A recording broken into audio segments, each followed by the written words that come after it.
Peer pressure, or social pressure, is the direct influence on people by peers, or the effect on an individual who gets encouraged to follow their peers by changing their attitudes, values, or behaviors to conform to those of the influencing group or individual.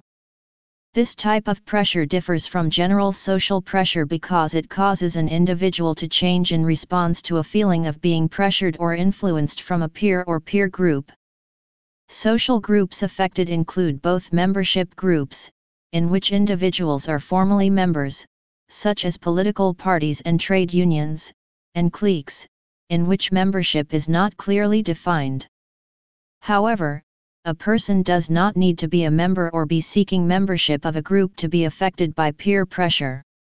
There has been considerable study regarding peer pressure's effects on children and adolescents, and in popular discourse the term is mostly used in the contexts of those age groups.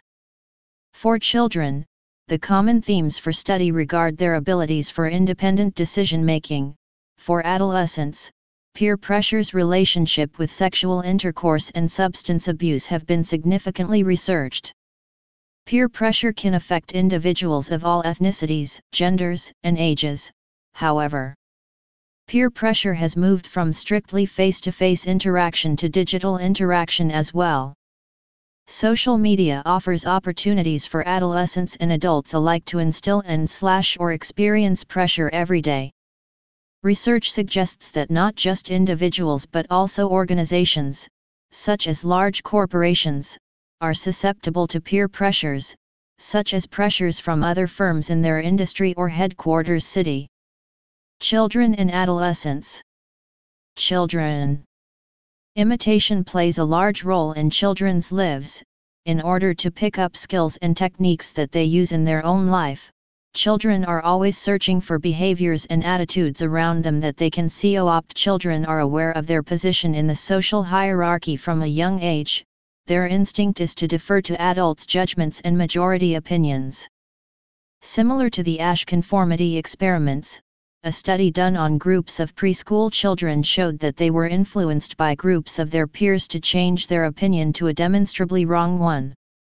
Each child was handed a book with 2 sets of images on each page, with the groups of differently sized animals on the left-hand page and 1 animal on the right hand, and each child was asked to indicate the size of the lone animal. All the books appeared the same, but the last child would sometimes get a book that was different. The children reported their size judgments in turn, and the child being tested was asked last. Before him or her, however, were a group of children working in conjunction with the researchers. Sometimes, the children who answered before the test subject all gave an answer that was incorrect. When asked in the presence of the other children, the last child's response was often the same as his or her peers.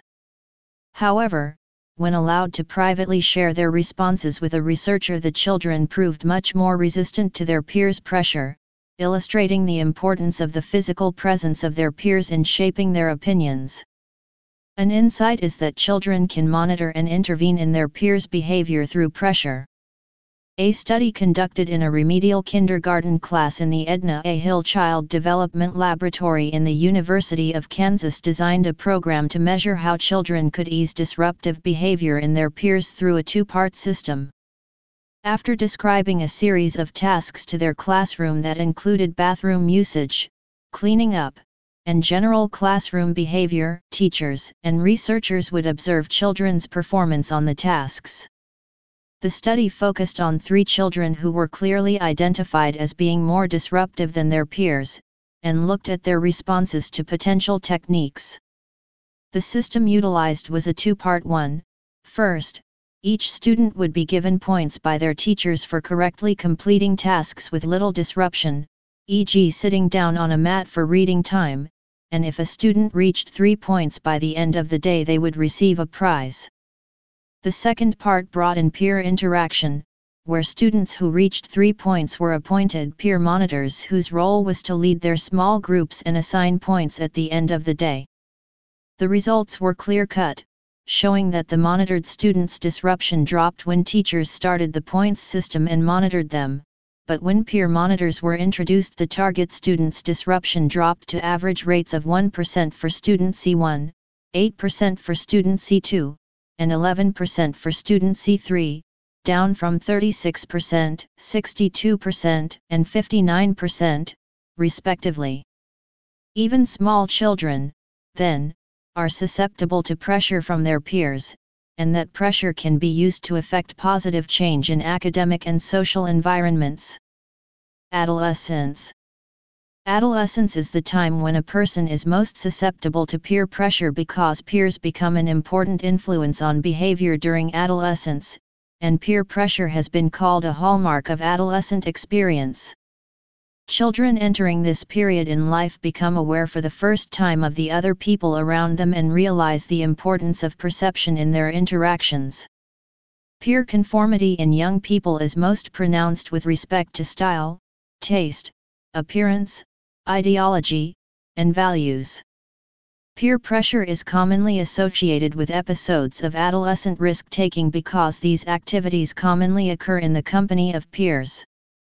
Affiliation with friends who engage in risk behaviors has been shown to be a strong predictor of an adolescent's own behavior.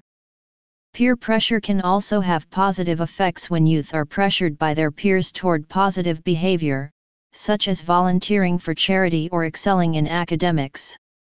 The importance of peers declines upon entering adulthood. Even though socially accepted children often have the most opportunities and the most positive experiences, research shows that social acceptance, being in the popular crowd, may increase the likelihood of engaging in risky behavior, depending on the norms in the group. Groups of popular children showed a propensity to increase risky, drug-related, and delinquent behavior when this behavior was likely to receive approval in their groups. Peer pressure was greatest among more popular children because they were the children most attuned to the judgments of their peers, making them more susceptible to group pressures. Gender also has a clear effect on the amount of peer pressure in adolescent experiences. Girls report significantly higher pressures to conform to their groups in the form of clothing choices or speech patterns. Additionally, girls and boys reported facing differing amounts of pressures in different areas of their lives, perhaps reflecting a different set of values and priorities for each gender. Drugs. Peer pressure is widely recognized as a major contributor to the initiation of drug use, particularly in adolescence. This has been shown for a variety of substances, including nicotine and alcohol. While this link is well established, moderating factors do exist. For example, parental monitoring is negatively associated with substance use, yet when there is little monitoring, adolescents are more likely to succumb to peer coercion during initiation to substance use, but not during the transition from experimental to regular use. Caldwell and colleagues extended this work by finding that peer pressure was a factor leading to heightened risk in the context of social gatherings with little parental monitoring, and if the individual reported themselves as vulnerable to peer pressure. Conversely, some research has observed that peer pressure can be a protective factor against substance use. Peer pressure produces a wide array of negative outcomes. Allen and colleagues showed that susceptibility to peer pressure in 13 and 14-year-olds was predictive of not only future response to peer pressure, but also a wider array of functioning. For example, greater depression symptomatology, decreasing popularity, more sexual behavior, and externalizing behavior were greater for more susceptible teens. Of note, substance use was also predicted by peer pressure susceptibility, such that greater susceptibility was predictive of greater alcohol and drug use. Smoking. Substance use is likely not attributed to peer pressure alone. Evidence of genetic predispositions for substance use exists, and some have begun to examine gene X-environment interactions for peer influence. In a nationally representative sample, adolescents who had genetic predisposition were more likely to have good friends who were heavy substance users and were furthermore, more likely to be vulnerable to the adverse influence of these friends. Results from specific candidate gene studies have been mixed. For instance, in a study of nicotine use, Johnson and colleagues found that peer smoking had a lower effect on nicotine dependence for those with the high-risk allele, CHRNA5. This suggests that social contexts do not play the significant role in substance use initiation and maintenance as it may for others, and that interventions for these individuals should be developed with genetics in mind as well. Drinking. Though the impact of peer influence in adolescence has been well established, it was unclear at what age this effect begins to diminish. It is accepted that such peer pressure to use alcohol or illicit substances is less likely to exist in elementary school and very young adolescents given the limited access and exposure. Using the resistance to peer influence scale, Sumter and colleagues found that resistance to peer pressure grew as age increased in a large study of 10 to 18-year-olds. This study also found that girls were generally more resistant to peer influence than boys, particularly at mid-adolescence, i.e. ages 13-15. The higher vulnerability to peer pressure for teenage boys makes sense given the higher rates of substance use in male teens. For girls, increased and positive parental behaviors, e.g. parental social support, consistent discipline, has been shown to be an important contributor to the ability to resist peer pressure to use substances. It is believed that peer pressure of excessive drinking in college comes down to three factors: being offered alcohol, modeling, and social norms. Offering alcohol can be both as a kind gesture or the other extreme, which is forcefully. Then you have the modeling, which is being a copycat and following your friends. Then finally you have the social norms, which is drinking because 1, everyone does it, and 2, it helps you fit in. On entering college, most people begin to increase their amount of alcohol intake. This is more so true to those who do not live at home. This would be because you have shifted from being influenced by your parents to being influenced by your college peers. Borsari and Carey, 2001. Prevention. Substance use prevention and intervention programs have utilized multiple techniques in order to combat the impact of peer pressure. One major technique is, naturally, peer influence resistance skills. The known correlational relationship between substance use and relationships with others that use makes resistance skills a natural treatment target. This type of training is meant to help individuals refuse participation with substance use while maintaining their membership in the peer group. Other interventions include normative education approaches, interventions designed to teach students about the true prevalence rates and acceptability of substance use, education interventions that raise awareness of potential dangers of substance use, alcohol awareness training, and classroom behavior management.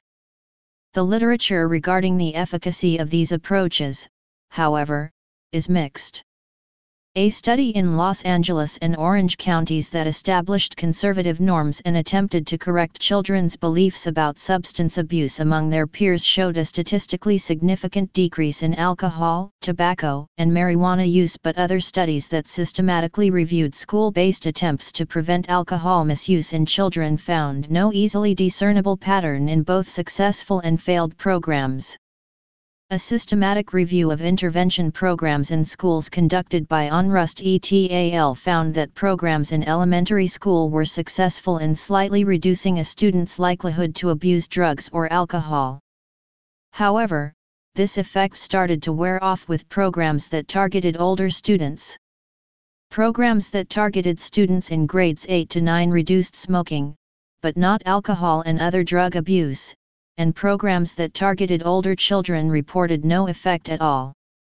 In a non-substance context, however, research has showed that decision-making training can produce concrete gains in risk perception and decision-making ability among autistic children. When administered the training in several short sessions that taught the children how to recognize risk from peers and react accordingly, the children showed through post-training assessments that they were able to identify potential threats and sources of pressure from peers and deflect them far better than normal adolescents in a control group. Peer pressure and sexual intercourse. There is evidence supporting the conclusion that parental attitudes disapproving sex tends to lead toward lower levels of adolescent unplanned pregnancy. These disparities are not due solely to parental disposition but also to communication.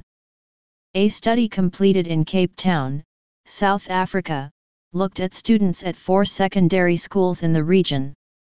They found a number of unhealthy practices derived from peer pressure. Condoms are derided, threats of ridicule for abstinence, and engaging in sexual activity with multiple partners as part of a status symbol, especially for males. The students colloquially call others who choose abstinence as umquaito, which means dried fruit/meat. An important solution for these problems is communication with adults, which the study found to be extremely lacking within adolescent social groups.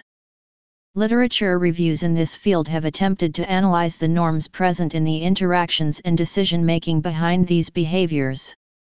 A review conducted by Bongard et al. Defined 3 types of peer norms that led to a person's participation in sexual intercourse: descriptive norms, injunctive norms, and outright peer pressure. Descriptive norms and injunctive norms are both observed behaviors and are thus more indirect forms of pressure, but differ in one key aspect. Descriptive norms describe peers' sexual behaviors, but injunctive norms describe peers' attitudes toward those behaviors, e.g. approval or disapproval. The last norm defined by the study is called peer pressure by the authors, and is used to describe direct encouragement or pressure by a person's peers to engage in sexual behavior. The review found that indirect norms, descriptive and injunctive, had a stronger effect on a person's decision to engage in sexual behavior than direct peer pressure.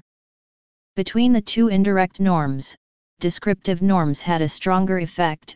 People were likely to try what they thought their peers were engaging in rather than what they thought had approval in their peer group. Additionally, studies have found a link between self-regulation and likeliness to engage in sexual behavior. The more trouble a subject had with self-regulation and self-control growing up, the more they were likely to fall prey to peer pressure that would lead them to engage in risky sexual acts. Based on these findings, it may be a good idea to prevent these through either a decision-making program or by targeting adolescents' ability to self-regulate against possible risks. Neural mechanisms. From a purely neurological perspective, the medial prefrontal cortex, MPFC, and the striatum play an important role in figuring out the value of specific actions. The MPFC is active when determining socially tagged objects, which are objects that peers have expressed an opinion about. The striatum is significant for determining the value of these socially tagged objects and rewards in general. An experiment performed by Mason et al. Utilizing fMRI scans analyzed individuals who were assigned to indicate if a chosen symbol appeared consecutively. The researchers did not tell the subjects the real purpose of the experiment, which was to collect data regarding MPFC and striatum stimulation. Before the actual experiment began, the subjects were subject to a phase of social influence, where they learned which symbols were preferred by other subjects who completed the experiment, while in actuality these other subjects did not exist. Mason et al. Found that determining an object's social value/significance is dependent on combined information from the MPFC and the striatum. Without both present and functional, it would be difficult to determine the value of action based upon social circumstances. A similar experiment was conducted by Stalin, Smits, and Sanfrey. 24 subjects were manipulated using a minimal group paradigm approach. Unbeknownst to them, they were all selected as part of the in-group, although there was an established out-group. Following this socialization, the subjects estimated the number of dots seen on the screen while given information about what an in-group or out-group member chose.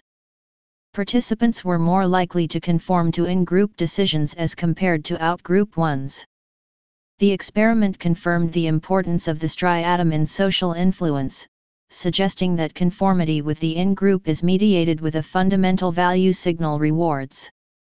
In other words, the brain associates social inclusion with positive reward. The posterior superior temporal sulcus, PSTS, which is associated with perspective taking, appeared to be active as well, which correlated with patients' self-reports of in-group trustworthiness. In adolescence, risk-taking appears to increase dramatically. Researchers conducted an experiment with adolescent males who were of driving age and measured their risk-taking depending on whether a passenger, a peer of the same age, was in the car. A driving simulation was created, and certain risky scenarios, such as a decaying yellow light as the car was approaching, were modeled and presented to the subjects. Those who were most likely to take risks in the presence of peers, but took fewer risks when there were no passengers, had greater brain activity in the social cognitive and social affective brain systems during solo activity, no passengers. The social cognitive aspect refers to the ability to gauge what others are thinking and is primarily controlled by the MPFC, right temporal parietal junction, and the posterior cingulate cortex. The social affective aspect relates to the reward system for committing actions that are accepted or rejected by other people. One side of the reward system is social pain, which refers to the emotional pain felt by individual due to group repudiation and is associated with heightened activity in the anterior insula and the subgenual anterior cingulate cortex. Social media. Social media are websites and applications where both children and adults interact with each other every day. Social media offers the opportunity for individuals to create their own digital self-image, and the freedom to post photos, dialogue, and content as they please. In addition to social connection opportunities, social media provide a massive new digital arena for peer pressure and influence. Research suggests there are a variety of benefits from social media use, including increased socialization, learning opportunities, and greater self-confidence. There is also evidence of negative influences such as advertising pressure, sleep deprivation, internet addiction, exposure to inappropriate content, and fake news. Recent studies suggest social media use may also be linked to depression, low self-esteem, and envy through the mechanism of social comparison. In some cases, people can feel pressure to make themselves available 24/7 or to be perfect. Within this digital conversation there can be pressure to conform, especially as people are impacted by the frequency of times others hit the like button. The way others portray themselves on social media might lead to young people trying to mimic those qualities or actions in an attempt at conformity. Actions and influence on social media may lead to changes in identity, confidence, or habits in real life for children, adolescents, and adults. Peer pressure on social media across cultures.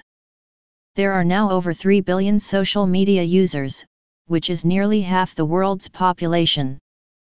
However, the frequency of use, number of users, and preferred platforms vary between countries and cultures. In turn, the type, frequency, and scope of the resulting peer pressure may also fluctuate. In China, for example, Facebook, Twitter, and Instagram are blocked by the government in most areas, thus Xone is the top social network, with 632 million active users. QQ and WeChat are China's favorite messaging apps, they have even more users than Qzone.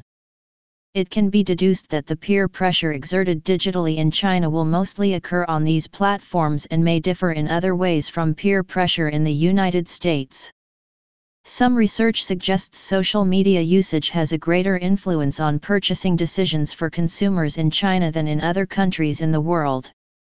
Chinese consumers say they are more likely to consider buying a product if they see it discussed positively on a social media site, and are more likely to actually purchase a product or service if a friend or acquaintance recommends it on a social media site.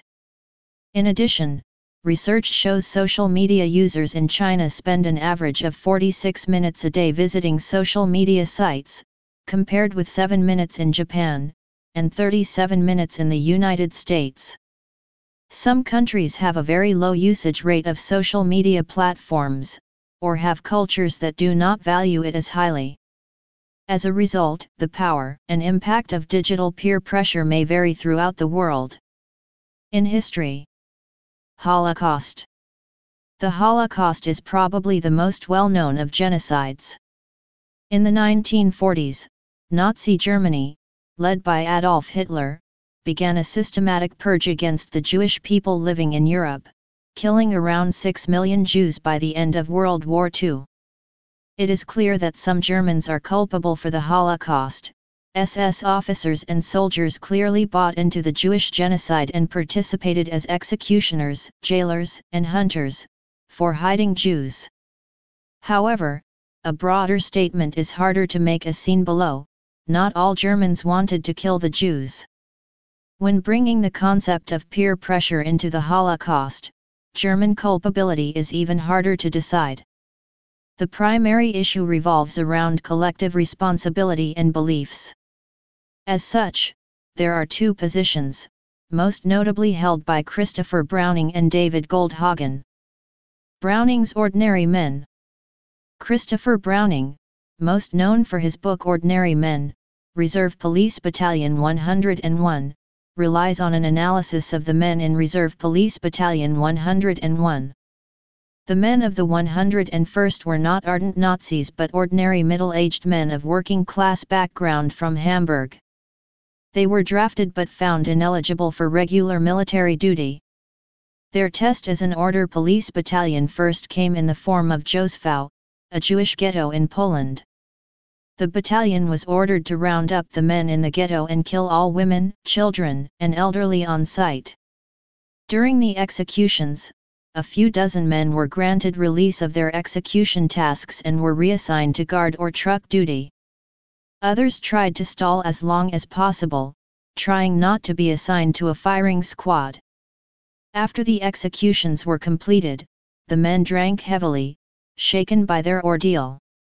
At the end of his book, Browning supplies his theory on 101's actions. A combination of authoritative and peer pressure was a powerful coercive tool.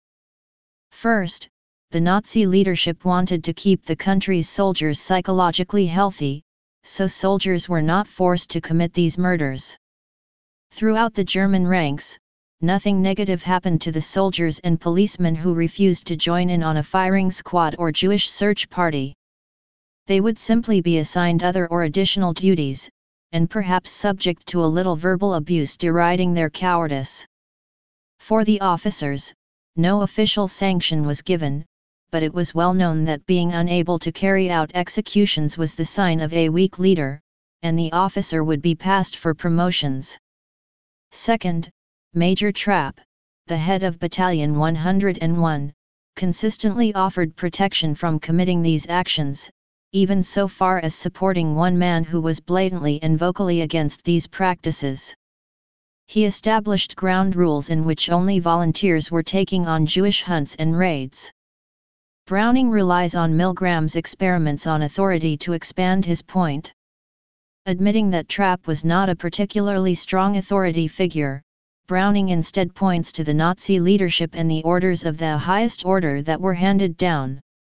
Furthermore, according to Browning's analysis, one reason so few men separated themselves from their task was peer pressure. Individual policemen did not want to lose face in front of their comrades. Some argued that it was better to shoot one and quit than to be a coward immediately. Some superior officers treated those who did not want to execute Jews with disdain. On the other hand, those selected for the executions or Jewish hunts were regarded as real men and were verbally praised accordingly.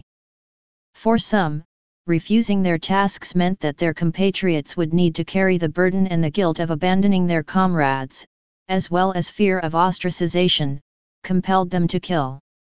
Goldhagen's Hitler's Willing Executioners. David Goldhagen, disagreeing with Browning's conclusion, decided to write his own book, Hitler's Willing Executioners. Its release was highly controversial. He argues that the Germans were always anti-Semitic, engaging in a form of eliminationism.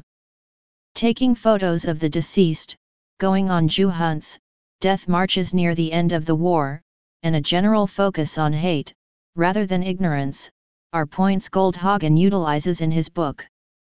He does not believe that peer pressure or authoritative pressure can explain why ordinary Germans engaged in these actions. He believes that in order for the policemen in Battalion 101, and those in similar situations, to kill, they must all be fully committed to the action, no half-heartedness. As he notes, for that matter, for someone to be pressured into doing something, by peer pressure, everyone else has to want to do it. Peer pressure can, of course, operate on isolated individuals, or small groups, but it depends upon the majority wanting to do it. So the peer pressure argument contradicts itself. If the majority of the people hadn't wanted to kill Jews, then there would have been peer pressure not to do it. 37. Instead, he places a significant emphasis on the German people's anti-Semitism, to the extent of drawing ire from other historians. Browning notes Goldhagen's uniform portrayal of Germans, dehumanizing all of the perpetrators without looking at the whole picture. For example, in the town of Gniezdow, the police battalion executed over a dozen elderly Poles in retaliation for the murder of a German policeman. It is less clear, then, if the Germans in the police battalion are antagonistic only towards Jews. The German-Canadian historian Ruth Bettina Byrne has, in collaboration with Volker Rees, checked Goldhagen's archival sources from Ludwigsburg. Their findings confirm the arbitrary nature of his selection and evaluation of existing records as opposed to a more holistic combination of primary sources. Furthermore, Konrad Kwiat, a Holocaust historian, argues that Goldhagen's narrow focus on German anti-Semitism has blinded him to other considerations. He points to the massacres of non-Jews as an example. On the motives of Hitler's willing executioners in murdering handicapped people within the so-called euthanasia program, in liquidating 2.7 million Soviet prisoners of war, in exterminating Romas, or in killing hundreds of thousands of other people classified as enemies of the German people and nation. The emphasis on German responsibility allows Goldhagen to push aside the willingness of genocidal killers of other nationalities who, recruited from the vast army of indigenous collaborators, were often commissioned with the task of carrying out the dirty work, such as the murder of women and children, and who, in many cases, surpassed their German masters in their cruelty and spontaneous brutality. 27. Rwandan genocide. The Rwandan genocide occurred in 1994, with ethnic violence between the Hutu and Tutsi ethnicities. The primary belligerents were the Hutu. However, as with most ethnic conflicts, not all Hutu wanted to kill Tutsi. A survivor named Mechdild described the Hutu breakdown as follows: 10% helped, 30% forced, 20% reluctant, and 40% willing. For the willing, a rewards structure was put in place. For the unwilling, a punishment system was in effect. The combination, Professor Bavnani argues, is a behavioral norm enforced by in-group policing. Instead of the typical peer pressure associated with Western high school students, the peer pressure within the Rwandan genocide, where Tutsi and Hutu have intermarried, worked under coercion. Property. Please subscribe and thanks for watching.